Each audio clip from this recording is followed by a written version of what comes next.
Hello, my name is Rachel Martin. I'm the Global Director of Sustainability at Elsevier. And today I'm delighted to join you virtually at the EduData Summit and to share with you the work being done to connect the Sustainable Development Goals to research. It's undeniable that today we are facing tough challenges as a society. From global inequality to the climate crisis, the trials facing human societies are complex and far-reaching. And the SDGs are the blueprint or strategy by which society can take action. Scientific research is one of the most relevant dimensions needed to achieve all 17 SDGs by that deadline of 2030. We know governments, funding bodies, universities, not-profits, and commercial organizations spend a significant amount of money and resources on research aimed at understanding and addressing the SDGs. And of course, they want to know whether they're directing their time and effort in a way that makes a difference. Fundamentally, what you can measure, you can change. So, with the deadline of 2030 fast approaching, the role of data is going to be crucial. And we can do that because there's a lot of different data available. There's research outputs, there's funded data, there's collaboration data, and all of it can help us drive towards the ultimate goal of achieving the global goals. So what exactly is happening?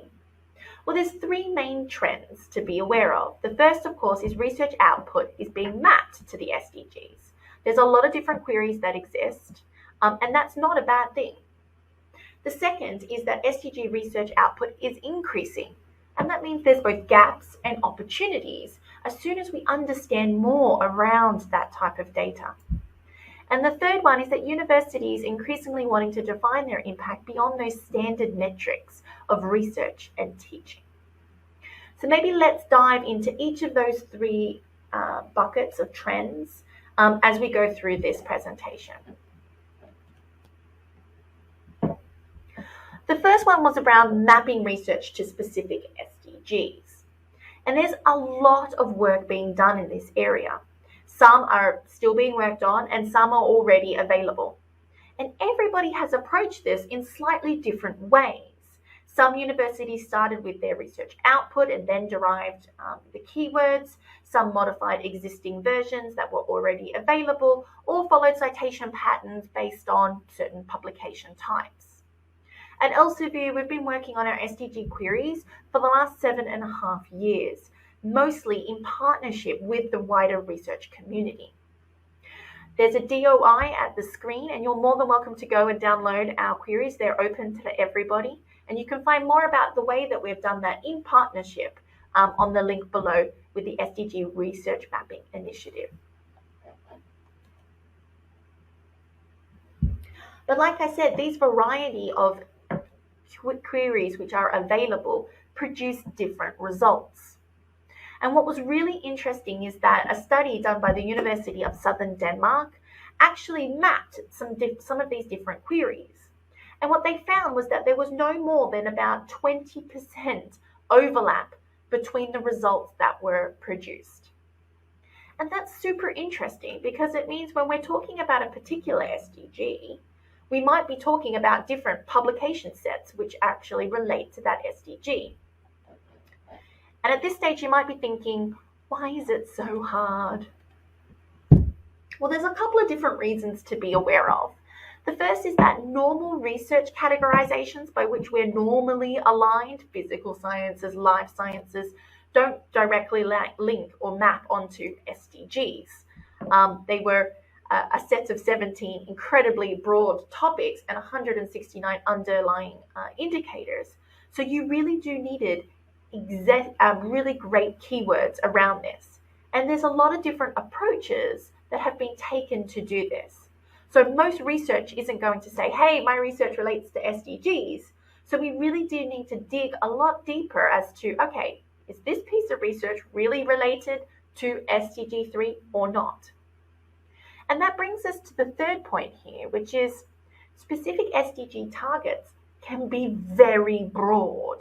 And the language also differs. You can see here in the example, good health and well-being.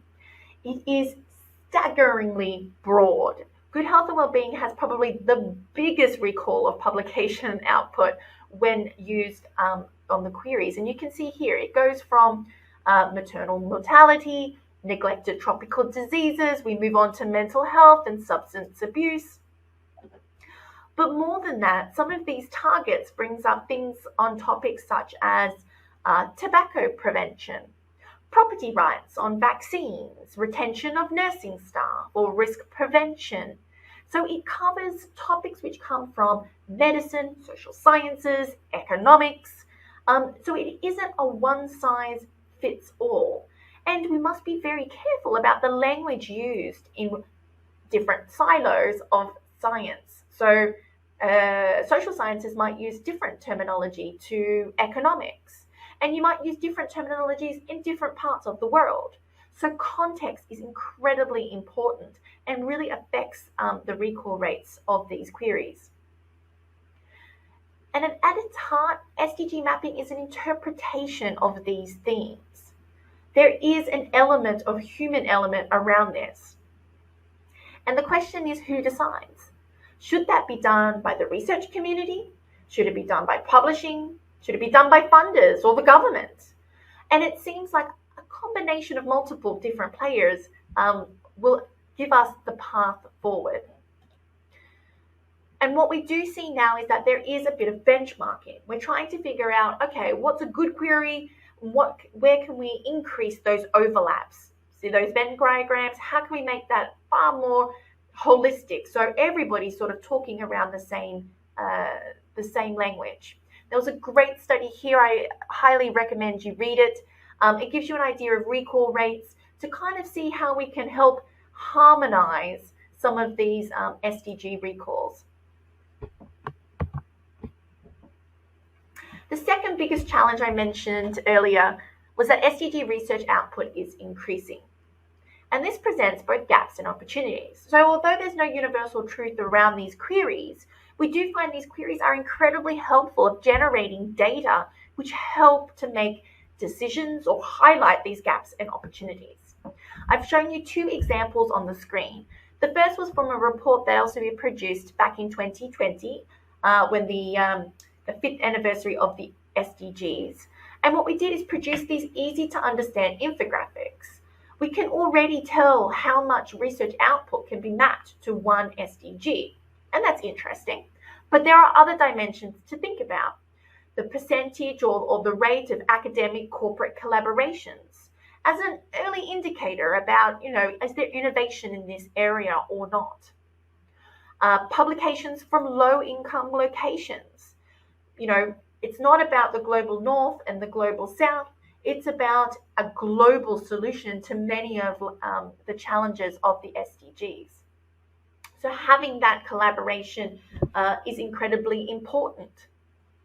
And looking at emerging key themes in research as well.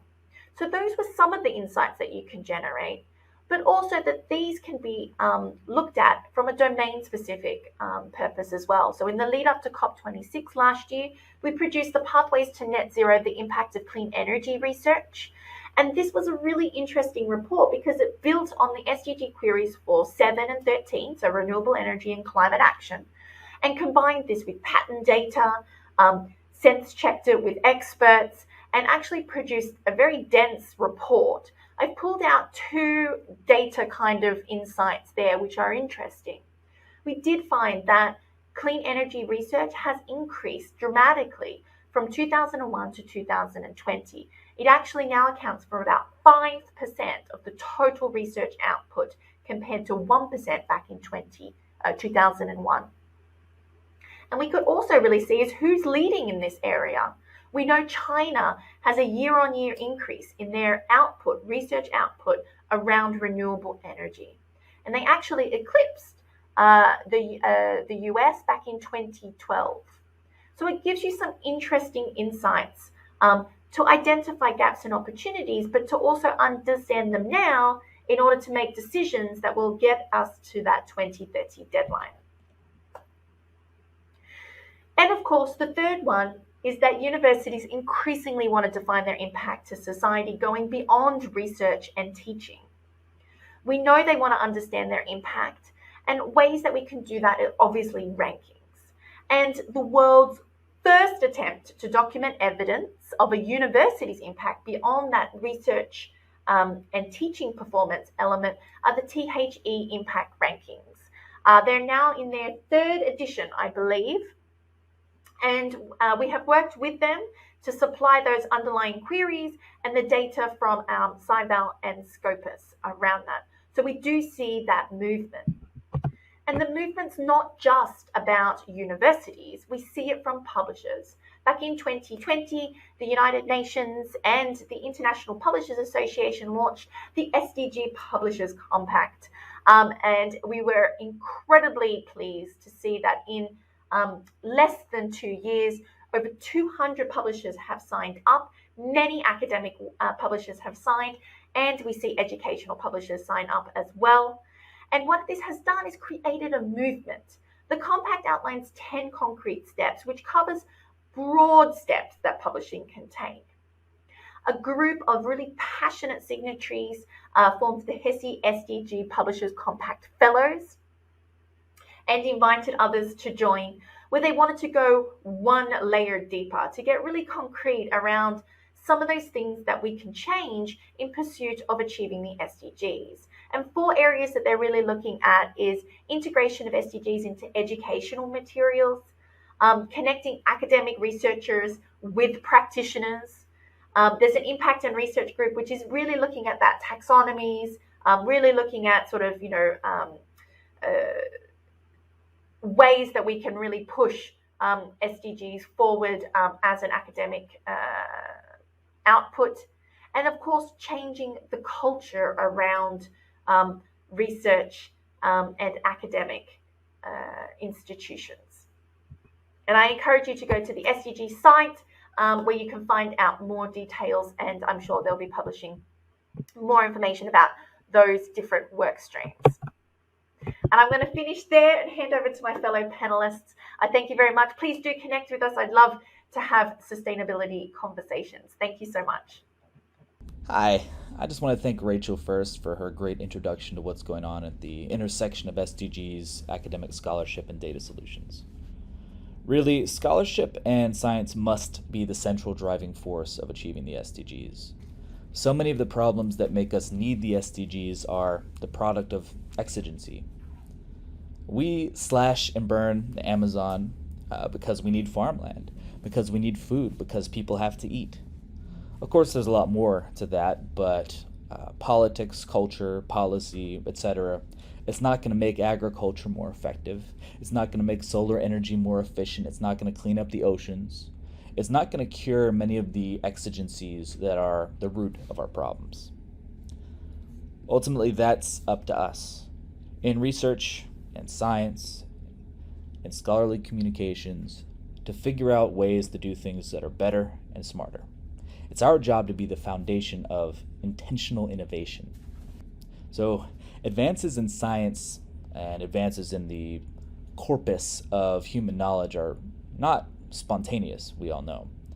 They build on what came before, either as a launching point or even as a departure. Thus, so we in scholarly publishing, we have the ability to bend the arc of research, the arc of innovation towards what we need. If we specifically and collectively and with direct intent move our focus, move our influence towards some enumerated objective in the locus of potential solutions, we can begin to build, from the ground up, from which, targeted innovation will grow. We can build up the foundation that the things that we need will come from. The second essential idea that we really have to address, and is really, really essential, is the gap between practitioners and research. Scalable solutions, scalable actions actually happening require practitioners. the people that have to build houses, the people who are sourcing materials, the people who are figuring out how to get food into their town. They must be in the equation. They need to have the ideas, they need to have options, solutions, and innovations ideally handed to them. But we ultimately need to be proactive about using our collective efforts and intelligence and man hours to work with them to create the innovations and identify the problems that they have that block them from changing the way they do things to solve the SDGs. So as Rachel mentioned, the Sdg Publishers Compact is really about leveraging the power of scholarly publishing to solve the SDGs. Publishers and service providers and data providers of all sizes are signatories to the compact. So I'm a member of the Sdg Publishers Compact Fellows Group, which is a subset of representatives from the various signatories of the compact. Our mission at present, or one of our missions, is to create real, actionable, doable recommendations to people in every corner of academic research. Publishers, authors, grad students, libraries, on how they can get SDGs into the research agenda and practical ways that we collectively can bridge the gap between researchers and practice. So we've created specific recommendation tip sheets for each of these subgroups. And the idea is that these are not initiatives, these are not changes to systems, these are things that you can actually walk out of the door or go onto your, that's a metaphor, walk out the door and do. The real changes that anybody with any influence in the organization can make happen. And it's to the effect of getting research more exposed, driving research volume, and importantly, driving research into the hands of practitioners. So one thing that's really essential to that, so if we're telling people we need to drive innovation towards a specific intentional innovation, we need to be able to define and measure, because what gets measured gets done.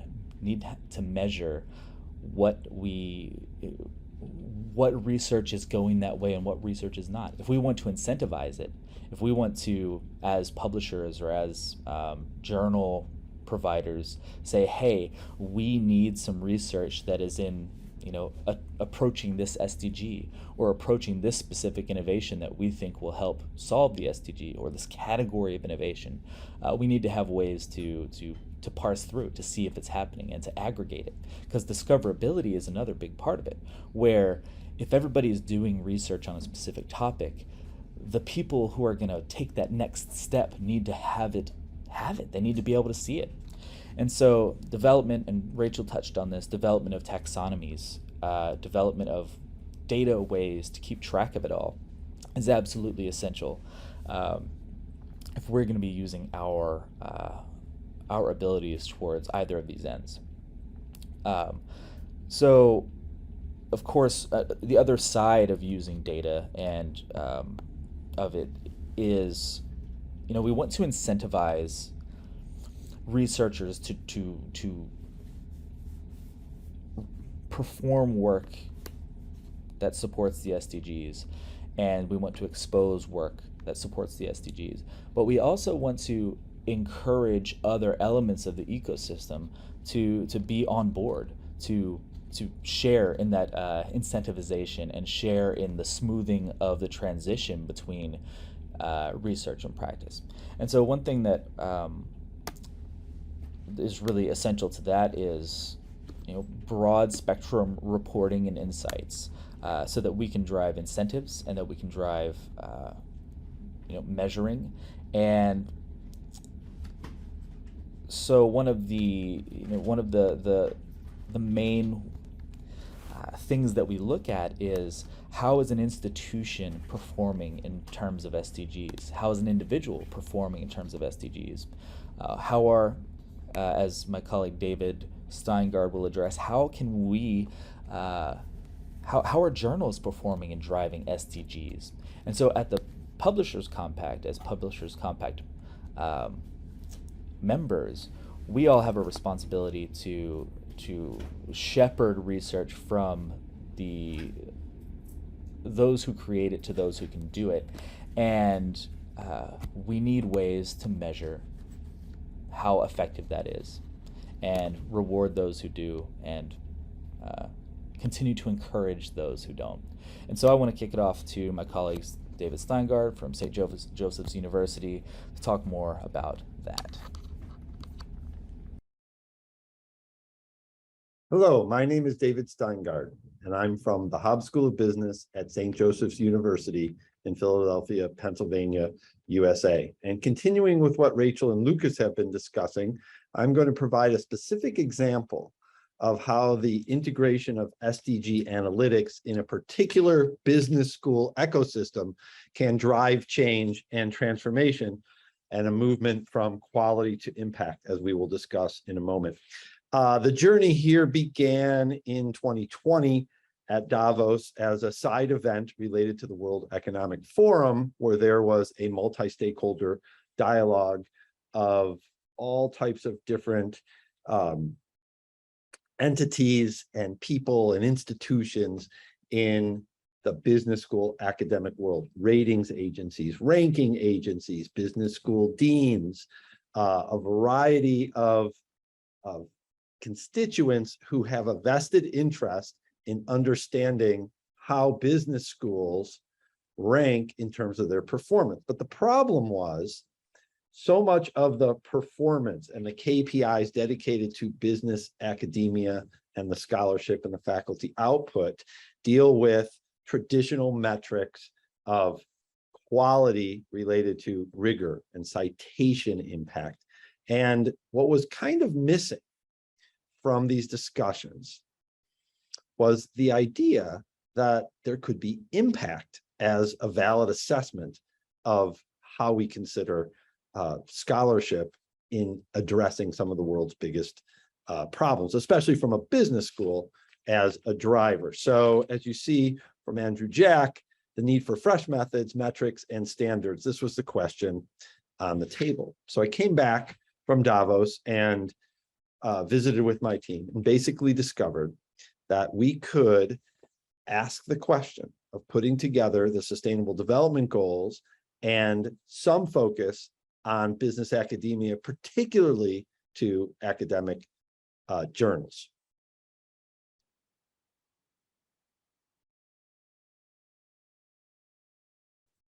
So in collaboration and partnership, in the spirit of SDG 17, Partnership for the Goals, Lucas and Cabells and St. Joseph's University have built a analytic SDG impact intensity rating, which looks at academic journals in terms of their alignment and their mapping and their keyword taxonomy connection to the SDGs.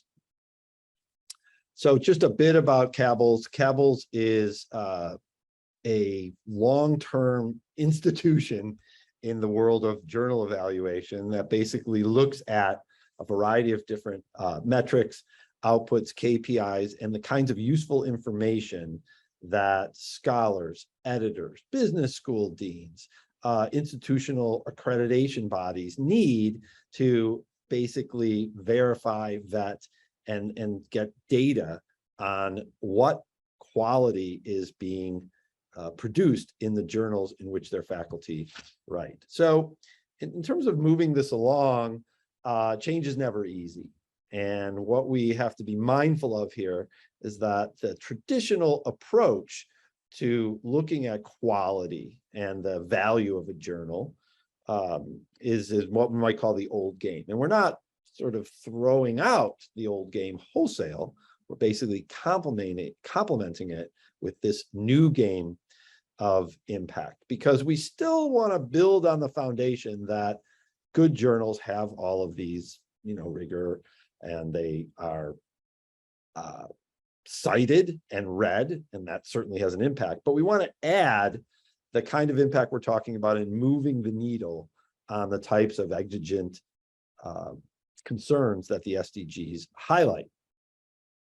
So as a sort of case study in the field of business academia, we look to what we know since 2016 and prior, but the latest iteration was 2016, of the top 50 business school journals from the Financial Times. And these journals are considered in the cultural milieu of business academia as the gold standard, that if you publish in these journals, it's high quality and meaningful and make some kind of a difference.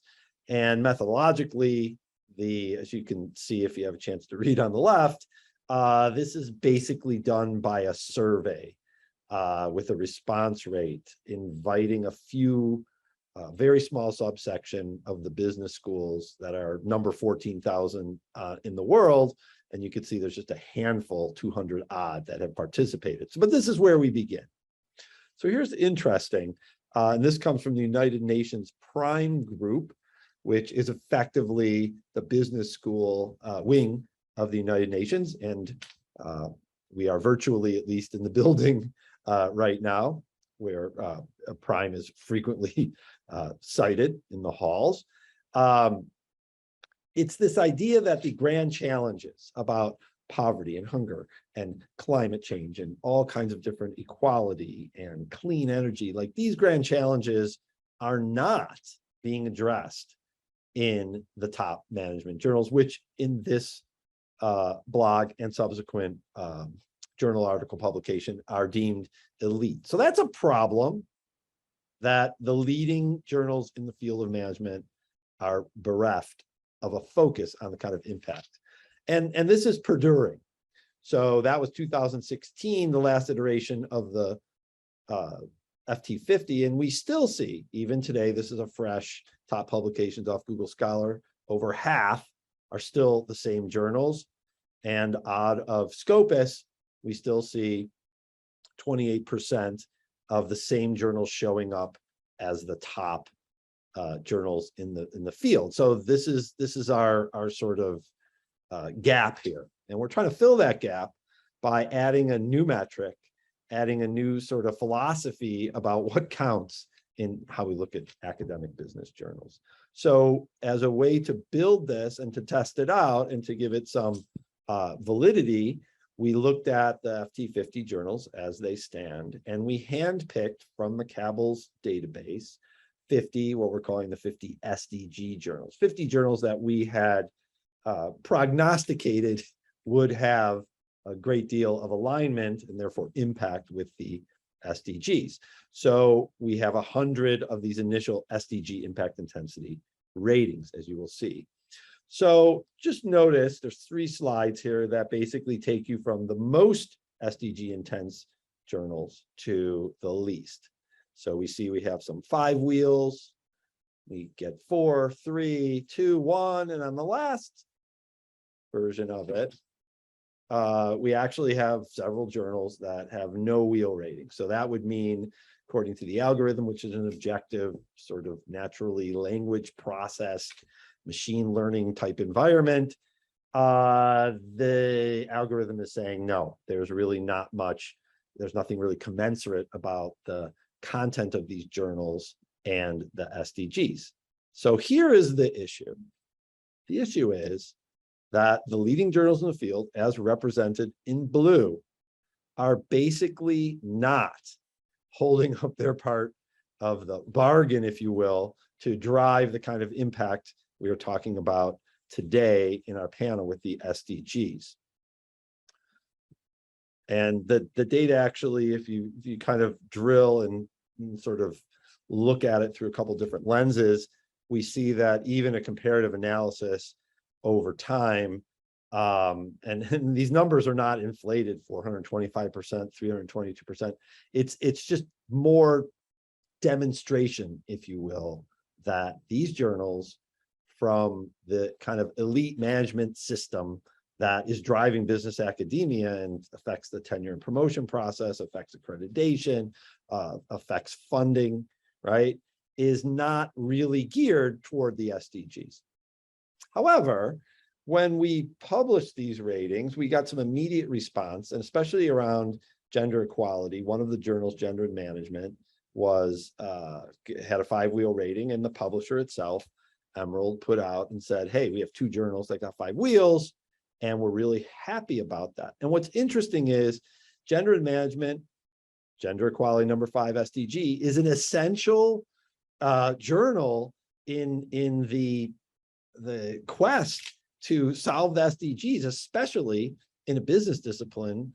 Gender in management is key. But if we just looked at the FT50, it is not in the FT50 list, and nor would it likely to become in the FT50 list because it isn't on that particular radar.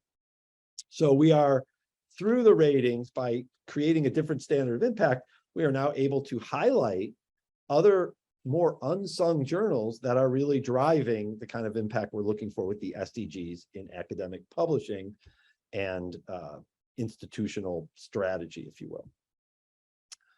Another interesting case study, and we're really into the granularity here, but it's important to understand, I think, that you know what you measure.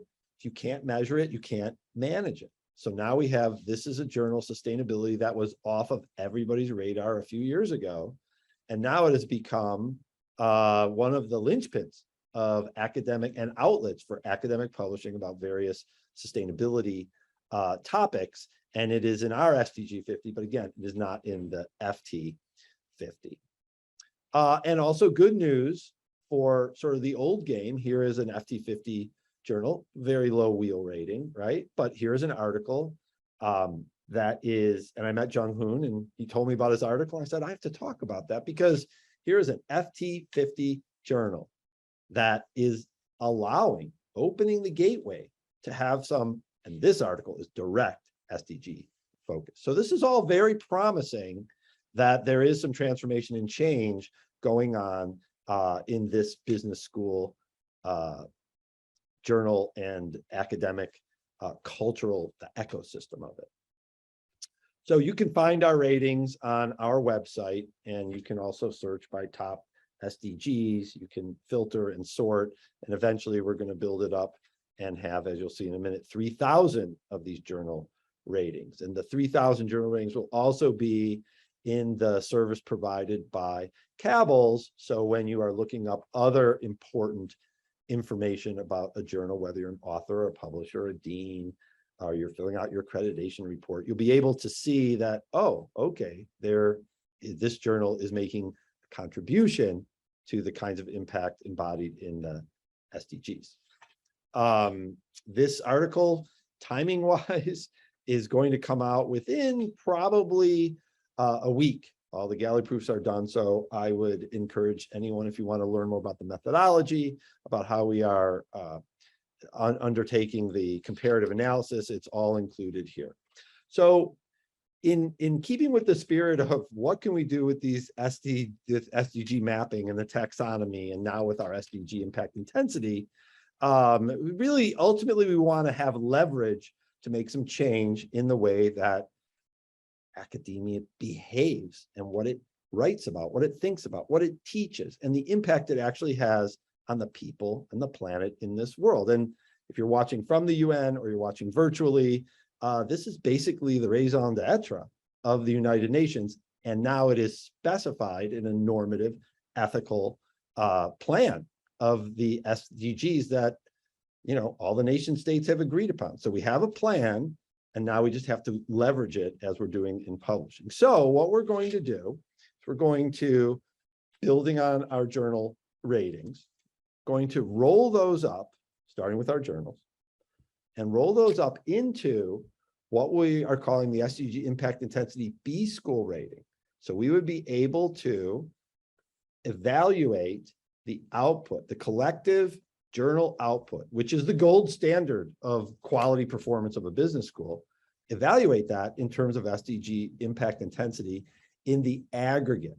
So American Business School, all the business schools here are getting 5 wheels. They are really making a difference. They're publishing in journals that are promoting SDGs, even inviting SDG-based research. And here you have the unnamed business school with the one wheel. And here is where the power, I think, that Rachel started out with the massive undertaking of the publishing industry to integrate, promote, and ultimately change the benchmarks of what matters in academic output and the data that drives all of our decision-making and all of our analytics of scholarly publishing. You do not want to be the unnamed business school with one wheel. So this is actually a very clear sort of strategic tool to say, okay, unnamed business school, it's time to focus on more SDG intense scholarship, teaching, partnerships, outreach, and community. So that brings us to the end of our presentation today, and we are very happy to have the opportunity to be with you virtually, and we are hoping next year we can continue this conversation live and meet many of you in the United Nations. So on behalf of Rachel, Lucas, and myself, thank you very much. We appreciate the time and look forward to seeing you soon. Thank you so much.